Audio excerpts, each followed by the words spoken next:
Hi, I'm Arthur Gonzalez Martin, and this is my brother, Carl Francis Gonzalez Martin, the first and only. and this is Bro Rights. The podcast where we talk about writing. And this episode, we're going to be talking about characters. Yeah. Characters. Because what? What is a story without characters?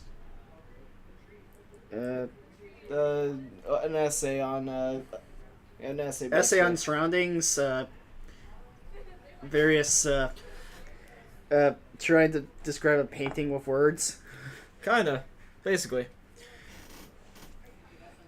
So, we're going to be talking primarily about different ways to get personality, maybe start up your own little, like, 5-man band or trio. Yeah. So, the most important, well, for one, there's two main characters you need to think about when writing stories, and that's the protagonist and antagonist, or hero and villain. Well, not necessarily. You don't technically need an antagonist to have a story. You can have a protagonist and have characters who act antagonizing other characters within these sort of like a slice of life thing. They don't necessarily need an antagonist.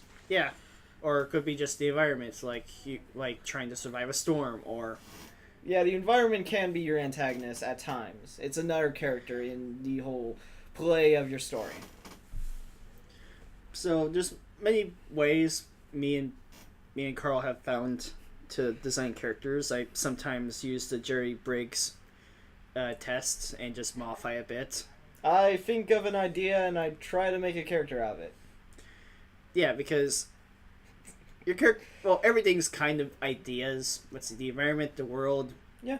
various messages, if you want them or not. I've never really thought about the Jerry Well, characters.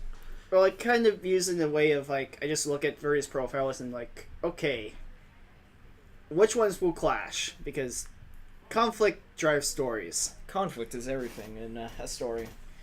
Yes, as kind of shown in various things like Game of Thrones, where pretty much everyone has a political movement.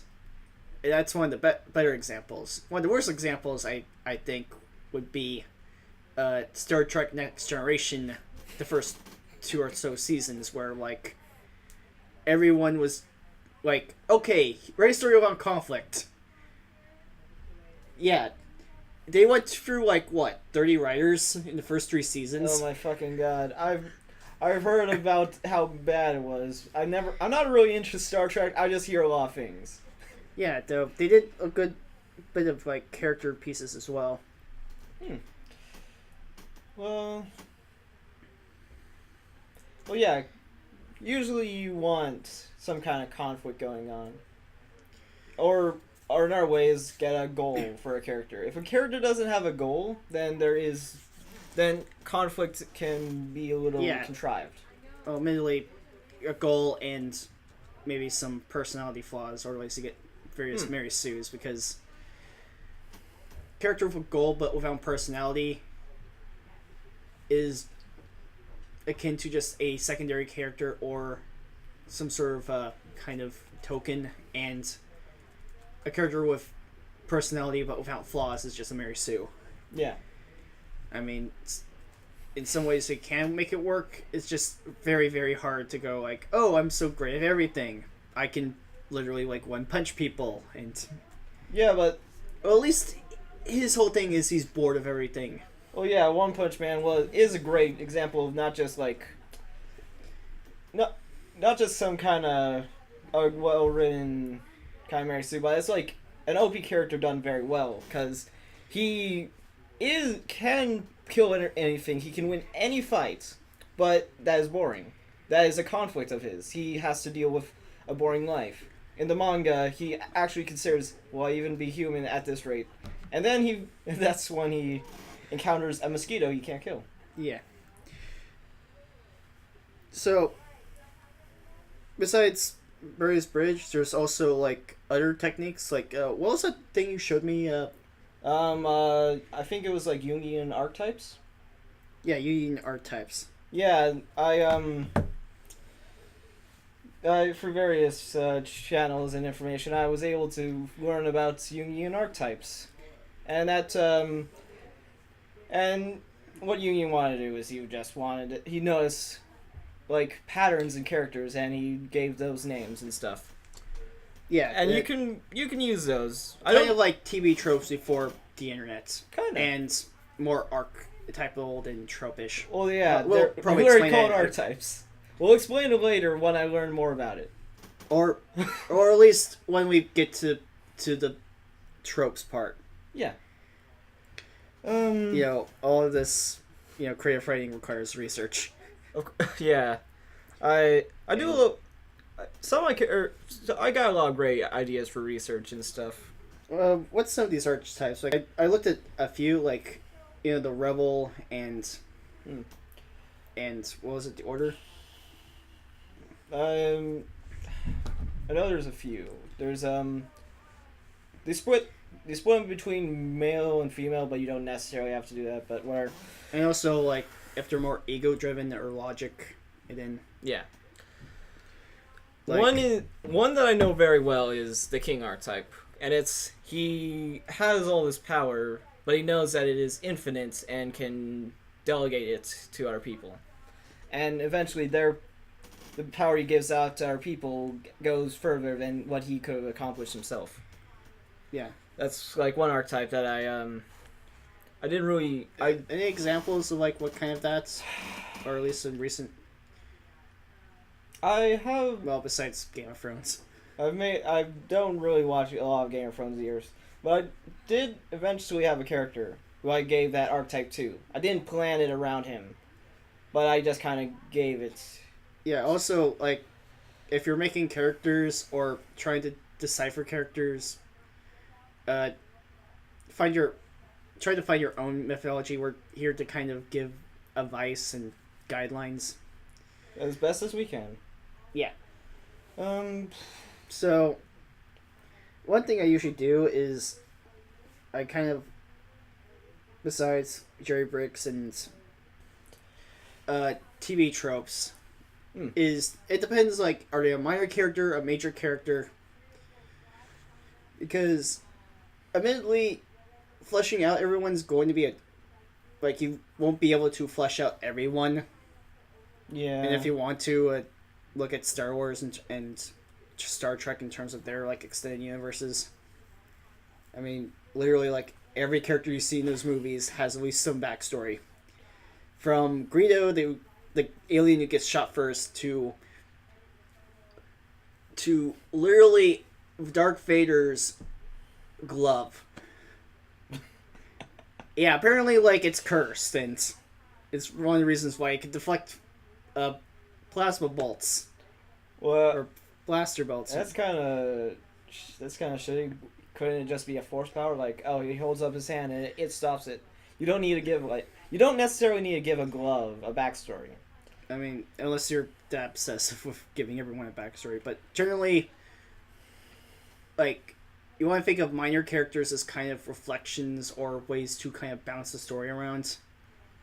Because you have to move the story somehow, and yeah, everyone's going to get screen time. I mean, you can imply stuff, Yeah. but sometimes you need a peasant to be a peasant and a guard to be a guard. Yeah, but sometimes with a minor character, you don't want to make a minor character role for someone who has some kind of profession you're not entirely familiar with. Because people are gonna nitpick that shit.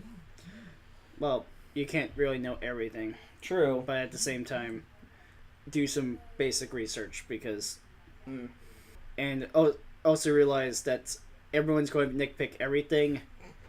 It's just, as long as you don't have people saying that you represent X wrong, you're good. Yeah. I suppose nitpicking doesn't matter too much as long as you have a fairly solid core. You can nitpick a lot of movies that people just fucking love, but people still love them. Yeah. Well, one of the things I'll get ideas is archetypes. Like, again, king or the role, which may be good or bad. In fact, implying morality kind of is the end, and even then, like, I usually choose gray because, sometimes Rebel's a good guy and sometimes he's just a kind of front for anarchy. Mm. Like, what's a good example? I think Mate. It's on Netflix. I think it's called Magi, and there's this guy who's admittedly leading a peasant rebellion who's kind of been, duped, or not duped, that the rulers were kind of dicks, but he kind of takes it a bit too far and like, we've overthrown the guy, but I still need more people dead. Yeah. I think like a good example from an anime probably a lot of people haven't seen is Rage of Bahamut. It has this character. Oh yeah, that. Yeah, there's this character, and he's there throughout, and you think he's a side character, but he's actually the guy who's been orchestrating the resurrection of Bahamut, who is going to destroy the world. And I don't know why he's doing all this, and at the end, I just think he just wanted to do it because it was fun. Because it was just something he wanted to do. That's like, to me, pure anarchy. Yeah, because the rebel type can also be the anarchist type. Because, rebel without cause is a thing. Yeah. I mean, not every rebellion is going to... It depends on how... Also depends on how far you want to take it. Like, if you want to, like, go to the traditional... Oh, we overthrew the bad guy, and let's not look over the... implications of the power vacuum.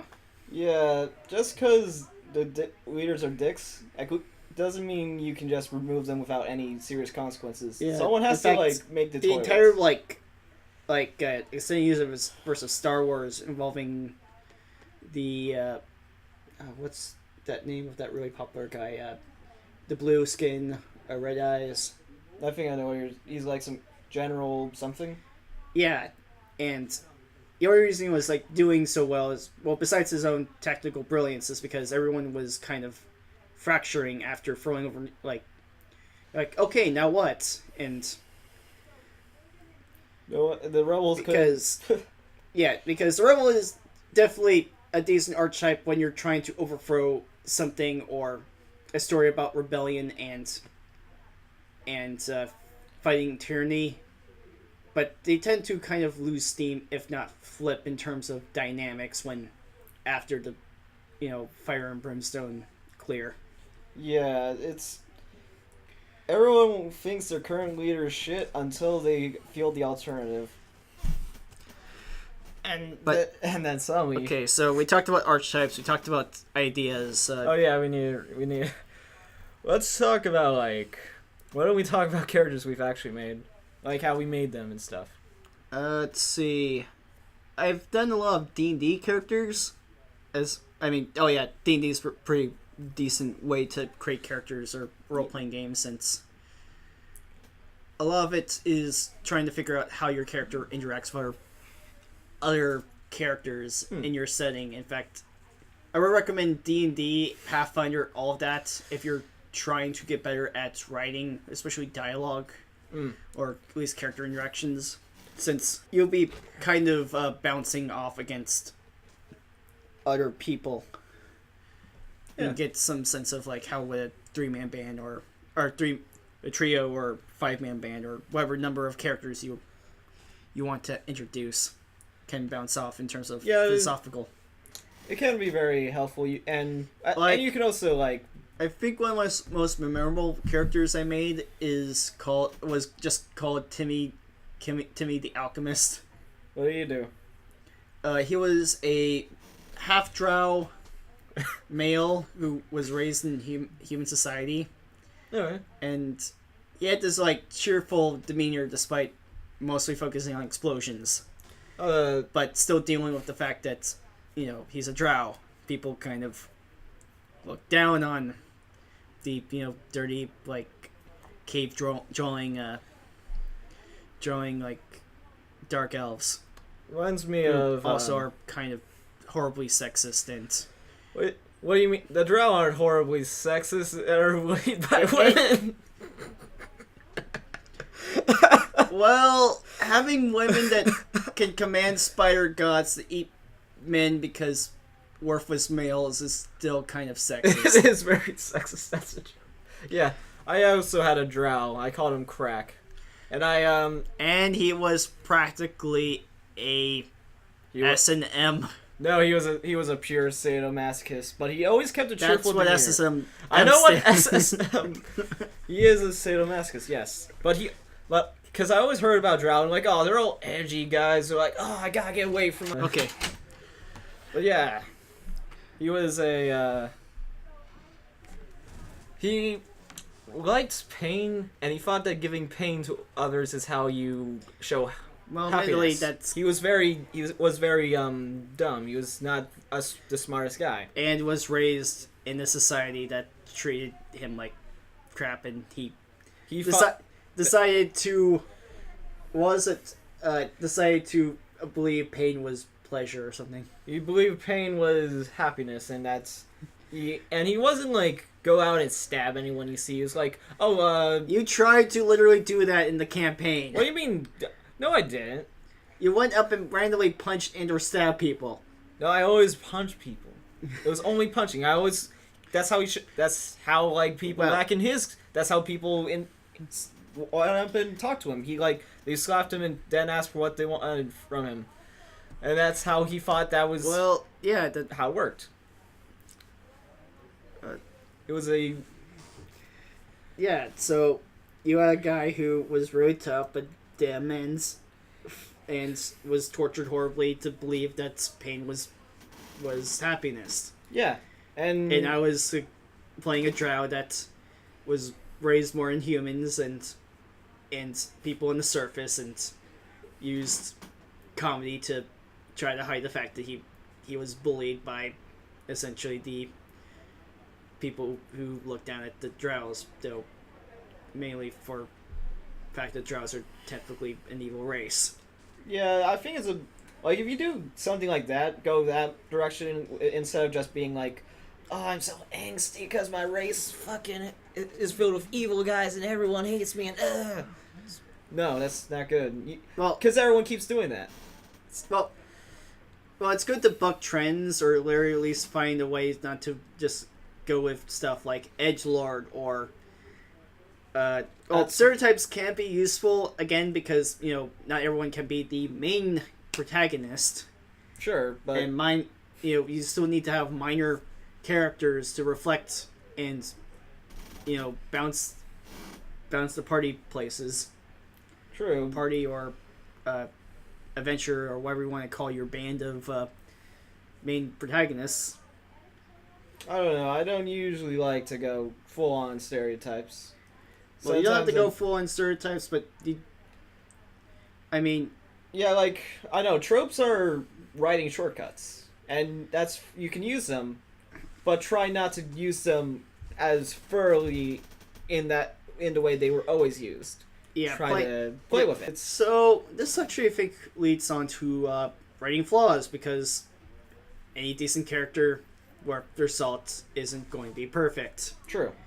No one in this world is perfect. No one in the next world perfect, and even the gods, if the various gods or various forces in this world are probably not even going to be as perfect as you want them to be Yeah. or tell themselves. Many old legends have characters with the flaws. Because it does lead back into conflict, or at least personal conflict, because there's the outer conflict, like, the might be a factor, because although being oppressed and pissed off is sometimes something to be justified about, it can easily just turn into pure hatred, vengeance. It's not you like have problems. You felt pain, but you're using that as an excuse to inflict others the pain you felt. yeah, like I think a good example of this was BioShock Infinite, Yeah. Well, where they had the whole like religious cult of America. They were bringing in essentially black people and uh, Irish people as slaves. You do help them overthrow Comstock and essentially the upper class, and then they turn around and try to kill you, as they years of oppression have made like we still need to vent because although enslavement and oppression is justified, it could easily fall into It can you well they pushed you into a horrible situation. You are crossing their same line by going out of your way to do harm to them when they have clearly already failed and are not doing anything else. like that could be considered a outer conflict. Like you're dealing with two sides, both are fighting each other, and that could be the outer conflict is choosing a side or trying to find a way around your political minefield or literal minefield. But inter conflicts is something like are they struggling with addiction? Have they not fully embraced the path of whatever road they're trying to go down? If I'm using an example of the hero's journey. Yeah. It's which could also be a conflict of, wait, I have to take such and such MacGuffin and put it into such and such volcano. yeah. I always thought a good conflict is that they tried to be like an archetype, like the hero, but they failed to live up to that, and they're bitter about it. Also, failing or getting new flaws can also just be developments. Yeah. Because not everyone overcomes their fears, but everyone could always get new ones. Improve, or at least, besides getting new, flaws, but also, get new. Okay, I know more about myself now. Yeah. And I know that I'm that good at fights, or I'm a blatant coward, an honest one. True. Another interesting thing you could do with a flaw is you could have a person with two flaws, but one flaw overwrites the other. You could have someone who's cowardly but also greedy, but the greed overwrites the cowardice, and they go after it anyways. Yeah, a number of sidekicks. Like if you take into kind of like Disney films, there's at least a couple of decent but cowardly, greedy. Like Aladdin and the monkey is kind of. I'm not sure if the monkey's that cowardly. He kind of was, and he did kind of touch the stone that collapsed the giant tunnel of. That's more of like greed in a pure. That's greed in a pure effect. It's like more like imagine Daffy. And there's the Tasmanian devil, and he accidentally dropped the $100 bill in his cage. And so, instead of like giving up, he just goes in there, beats up the Tasmanian devil, and gets his money back.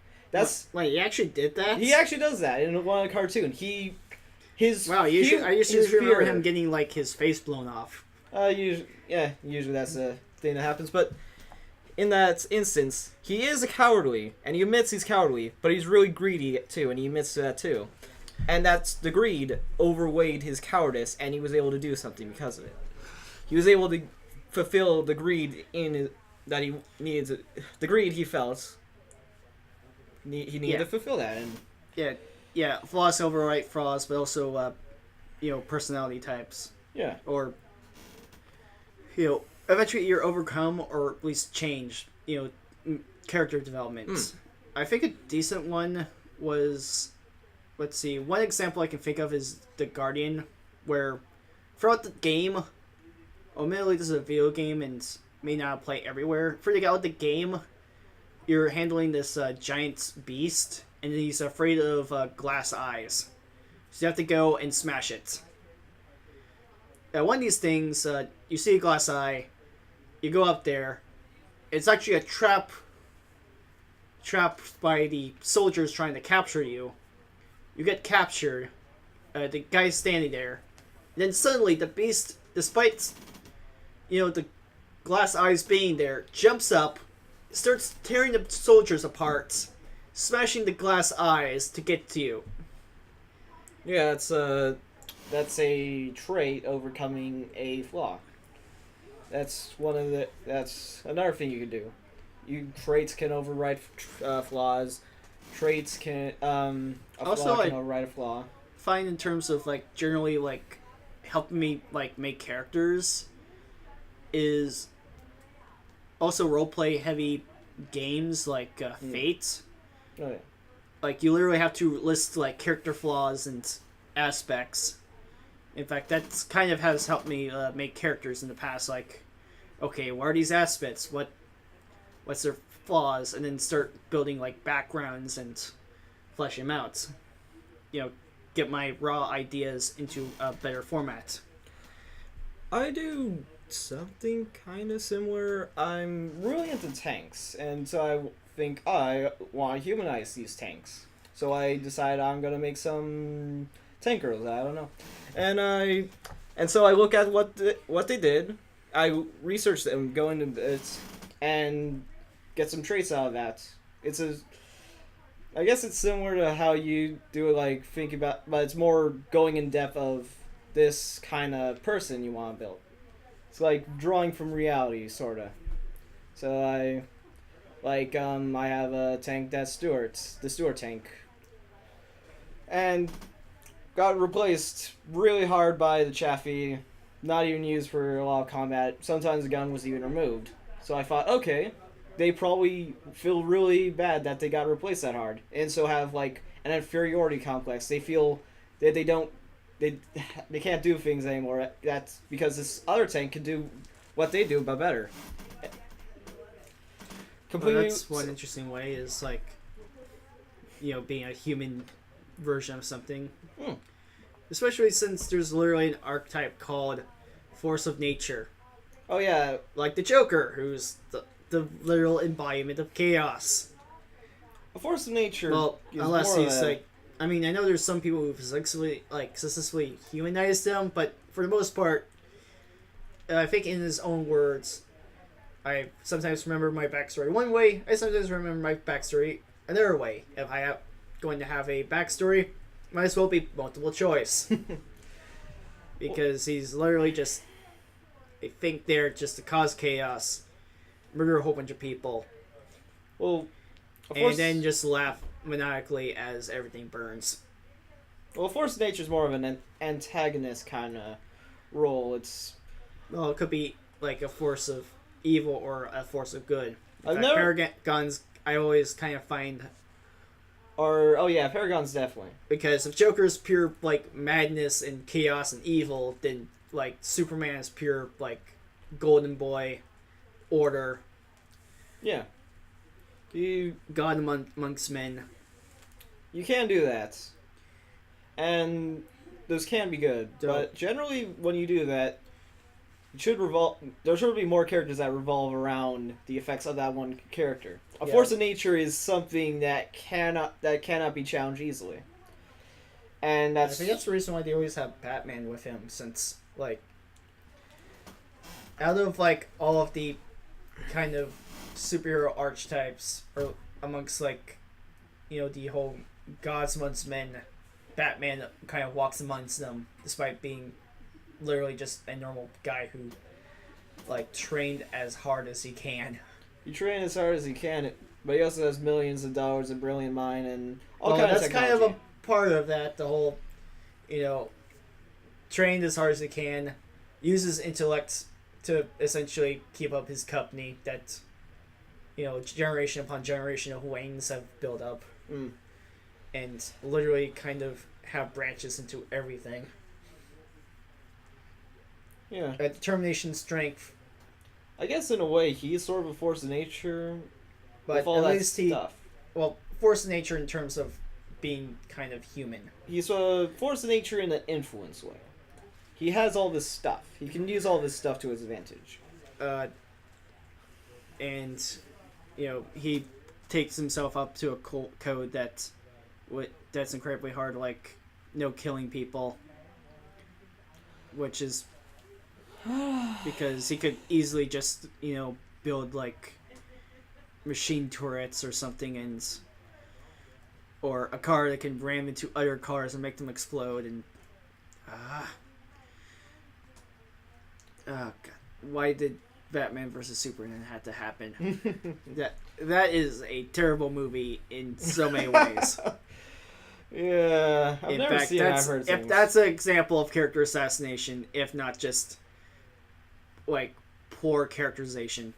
Apparently, in a director's cut, Batman there's a scene where Batman like takes two knives and goes after a guy, literally stabs into him with like his freaking battery. That's adaptations, technically. I mean, there is multiple characters.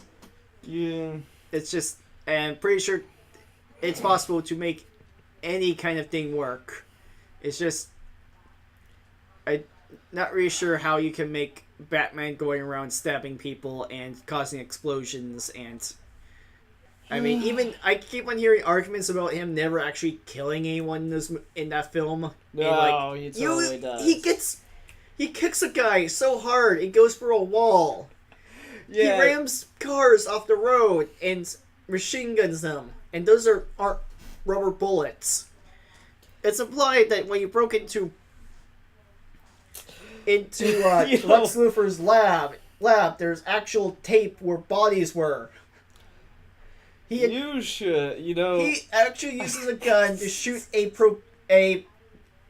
what those flamethrowers are usually filled with, like what, napalm or something? Usually. Yeah, he shoots a napalm tank and explodes a guy. And throws these 3 people down a 3-story building. Let's reel this back for a moment, because that one is a discussion on fucking the ethics of Batman in Batman v Superman. Yeah. We're here to talk about characters. We're not here to talk about one character. Yeah. Okay, so we covered flaws, main concepts, archetypes, ideas. Anything else we should talk about? I think morality plays a good part in how your character works. Yeah. Like what we were talking about with Batman. Like, Batman v Superman, Batman versus any other Batman you can basically name. Well, morality is kind of a tricky thing. Like, if you're going for the whole, like, good versus evil, black and white, you don't really need to think about that too hard. Just, this guy kicks puppies. Your guy doesn't. That's so boring. Moralization over.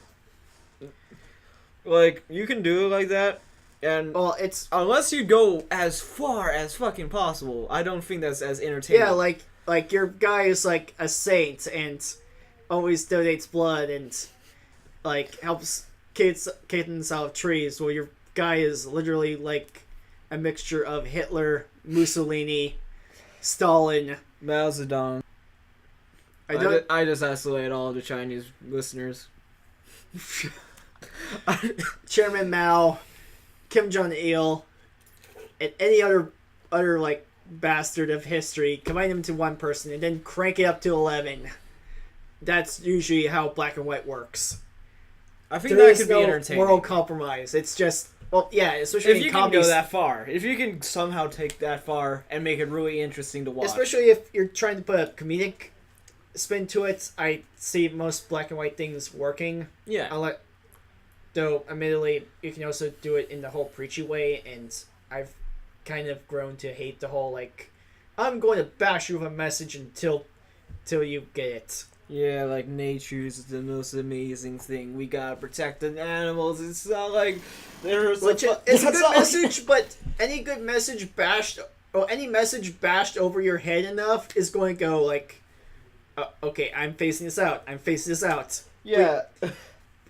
Okay, I know recycling is good. Just please put away the 100% recycled aluminum bats. Yeah, but When you gotta, when you want to be more morally gray, you gotta acknowledge that there are Yeah, that's your sides to things. and that your protagonist and antagonist both believe themselves to be good people, even though it is possible to have both of them just be variations of evil bastard Yeah, it's or just childish. Like Death Note is one that comes to mind in terms of gray morality, where you're following a guy who wants to make the world a better place by essentially killing as many people as possible with a magic Notebook notebook. of Death. Admittedly, it kind of sounds, weird.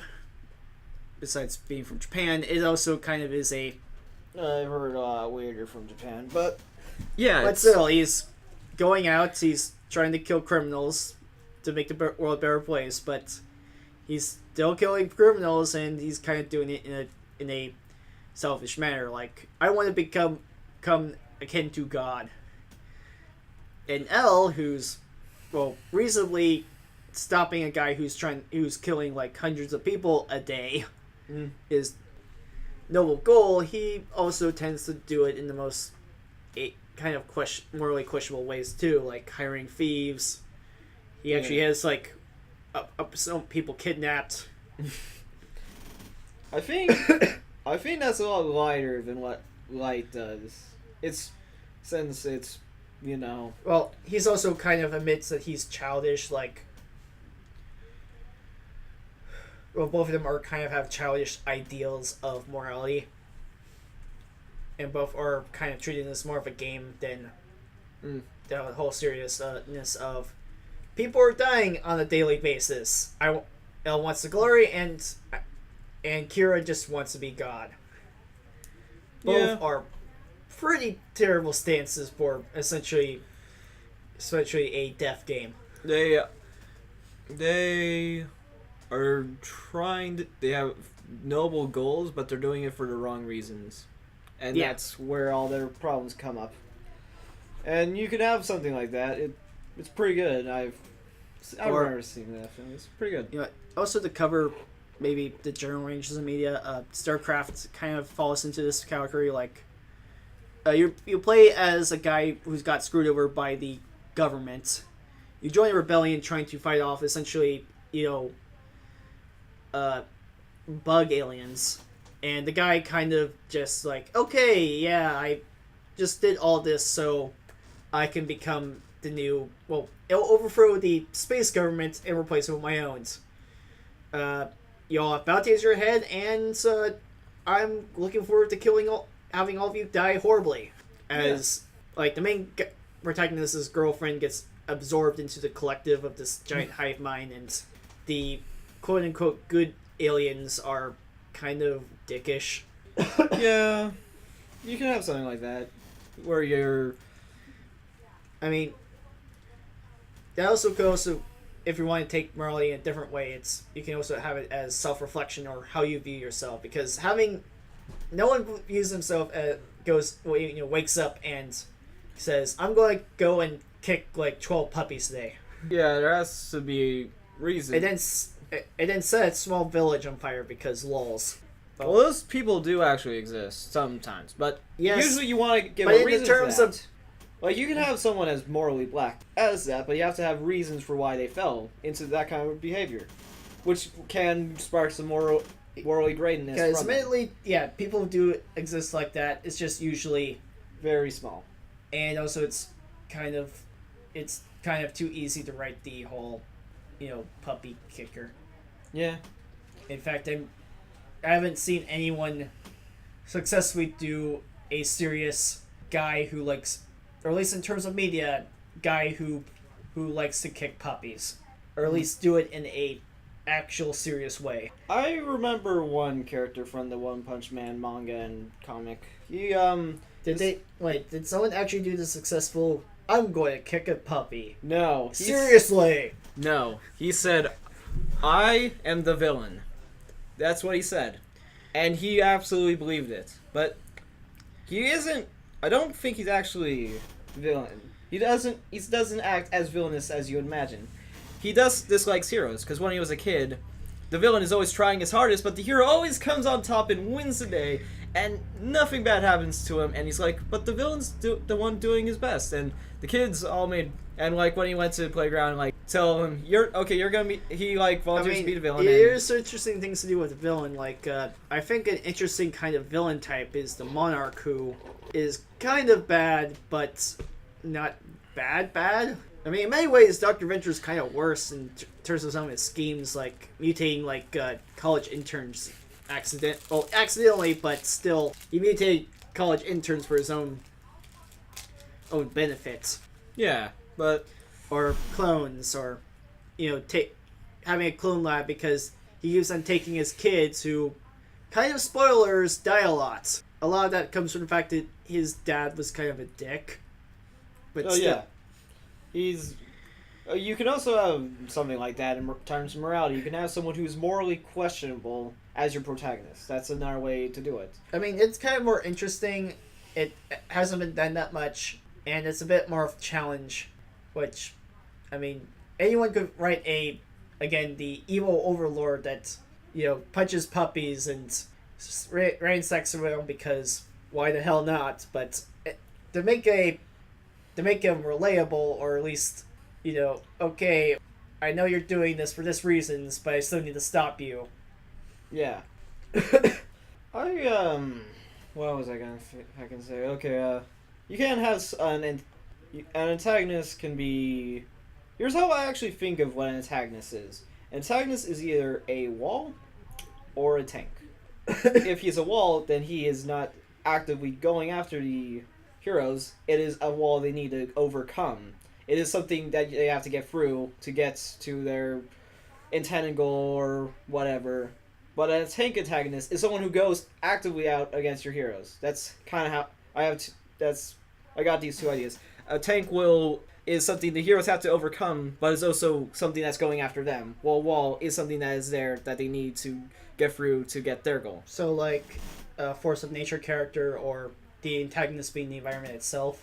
Like in Silent Hill or any disaster movie ever. The wall and tank can also be a disaster and whatnot. But I feel like a character wall or tank can be more interesting. Even any post-apocalyptic thing, the environment is kind of a factor, especially since it usually creates all these psychopaths, and people are like, oh, I don't have to be polite anymore. I'm going to staple stop signs on my chest and start taking baseball bats to people's skulls.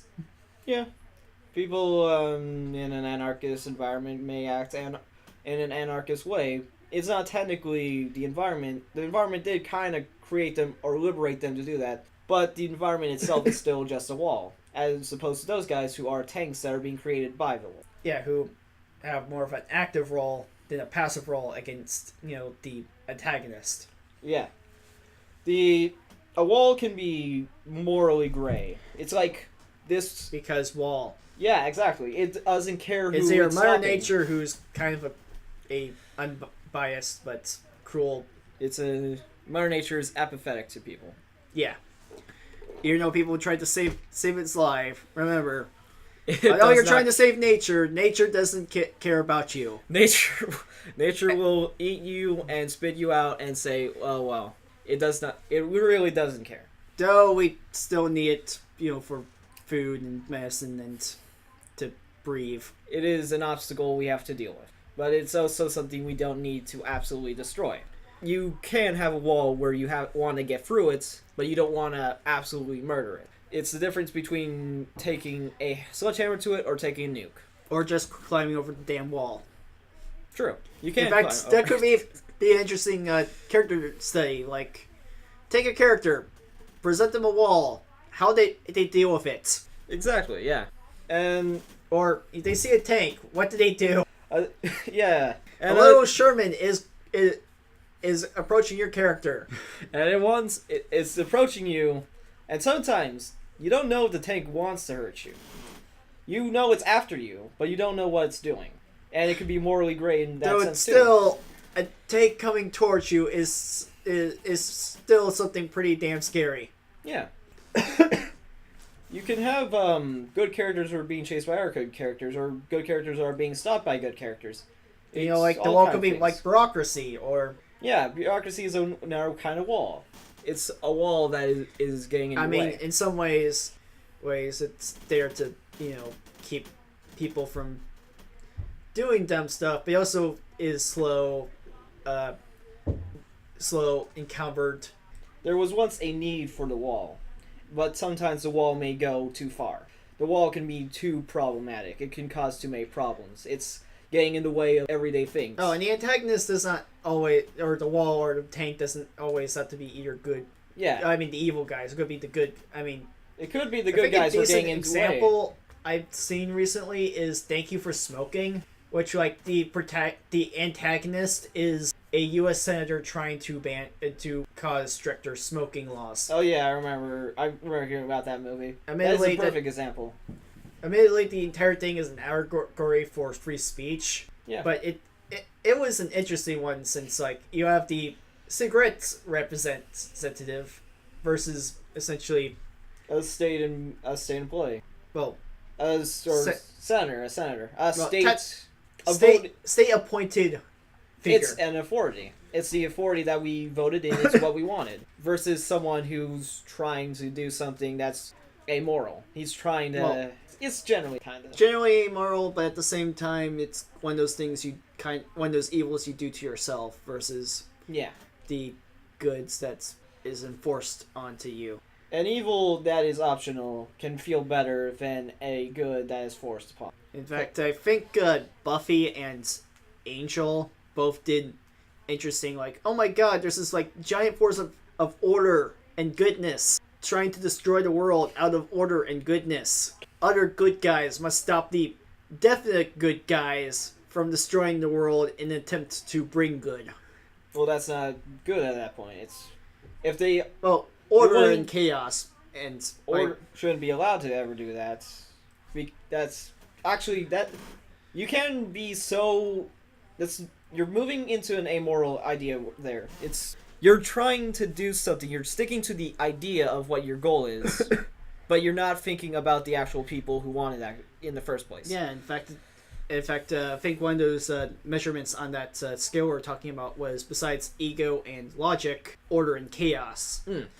Because you can't have a story where the protagonist is a thief or some generally force of chaos versus a force of order. Yeah. you're Like you can, like sometimes the protagonist is orderly and sometimes it's chaos. I mean, good mirrors to like good and bad chaos is like bad order would be like fascism. Yeah. Some people might want like that kind of order, but it can be used very poorly. I think Star Wars whole thing, if you look into the whole backstory of it, it's like, yes, we kind of know the Empire's kind of corrupt, but after like two or so wars, Yeah. we really want peace. Yeah, you can be forced into like that's what World War II was for the Germans. That's what the Nazis were for the Germans. They're like, we keep getting punched down, and everyone keeps saying then we're some- shit. Yeah, and then some charismatic guy seeing his opportunity to rise to power and then kill most of the people who were in Yeah, support of that's- that. Like, Do a general summary of World War II, or at least from the Germans' point of view. the Germans are like, is the rise of the kind of bad guy that Okay. was constantly hurt. It's like you can have that's yeah, how but then again, antagonists that's work. kind of how evil empires usually spring up. Is, everyone's mad. Someone wants a solution or a problem. Someone presents a problem and uses it to kind of get power. Actually, I remember this. I have this one idea on like an kind of evil sort of thing. It's the guy wants to stop this. I've told you about like my Yeah, Common War but- story. He wants Okay, let's think of a good example of an orderly story. Since an orderly story. I mean, I gave an example of bad order. What's good order? What's good order? Good order is when good order. There's usually when everyone feels safe. They have all what they want. But it's not like It's not- impacting every aspect of your life. It's not. Yeah, exactly. It's you feel safe. You have choices, and you're allowed to rise up. You're not like in a bad order where you're stuck in here, but you're safe in this one spot, this one little thing you're given. Yeah, like, would you say Star Trek would be this, or would it be something Yeah, Star else? Trek is. Yeah, Star Trek is kind of this. Everyone has everything they need in the Federation. You can have it. You can have any kind of food you want from a molecular whatever. Currency is plentiful. It's everyone. Generally happy. Well, it depends on humanity abandoned currency, and you can pursue your own career, and you're safe and it's orderly. Exactly. And then we have chaos, which is generally all. I'm probably going to tick some people off or piss some people off by saying this, but anarchy's kind of, on paper it sounds good, but in practice it's generally bad. Like, Everything sounds good on paper if you scribble enough lines with it.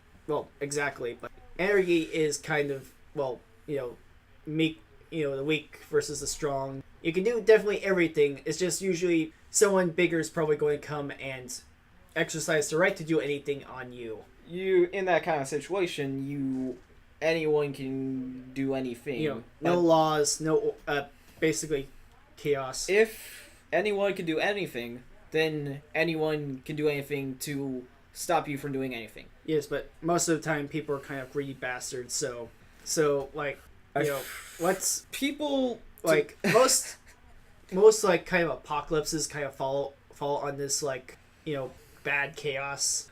I think people are generally inherently good, but they have needs, and to fulfill those needs, they will go down bad paths. And also depends on your point of view. Like that's his view of humanity. My view of humanity is everyone's kind of inherently selfish, and unless there is kind of certain influences, you're basically as soon as people stop looking, or there's no possible consequence from this action, you have looting, you have murder. It's In fact, charity is kind of in some ways selfish, because like damn it, what was that philosopher? But which philosopher? I just know that wanting to help is kind of in some aspect selfish. I know Because it's more like, I feel good today because I gave a homeless person $1. Well, isn't that more of a mental reward for yourself? You're rewarding yourself for doing something good. Anyway, so yeah, apocalypses generally I think of is bad chaos, and not really sure what kind of systems would you consider good chaos, but I would consider like early, maybe like Old Republic, Star Wars as like frontier stuff. Like, I mean, there is some minimum of you have people Overwatch, but generally people understand like, oh hey, we need to band together to actually do something. Oh, I know good like sort of chaos. Like Borderlands, and I mean there's still dicks, but at least you have some I think some people actually trying to live out however they feel like. I think good kind of chaos is Fallout 4's Minutemen. They're They're a bunch of little settlements, and they do their own thing.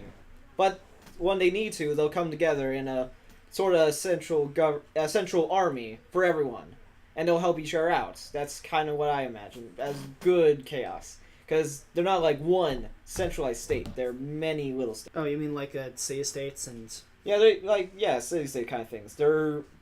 They all know that if none of them help each other out, then they're all gonna die eventually. Yeah, that's social contract kind of thing. Even though chaos doesn't want that. Well, there's no centralized government, or I mean, it's not exactly like libertarianism, which also has its own flaw. Keep from politics. Until a different. I'm not touching politics that much. You're the one bringing it up all the time. I think you brought up some stuff with that. I have brought up some stuff, yes, but you're bringing up more than. Think about the morality of how a single good person with another good. Yeah, always look into philosophy. Always look into film, and also get into as many role plays as possible. Okay, so I think that's good enough for today. Yeah, I think so too. So I'm Arthur D. Gonzalez Martin, and I'm Carl Francis Gonzalez Martin. Sign off, and good luck on your writing endeavors. And don't fuck up.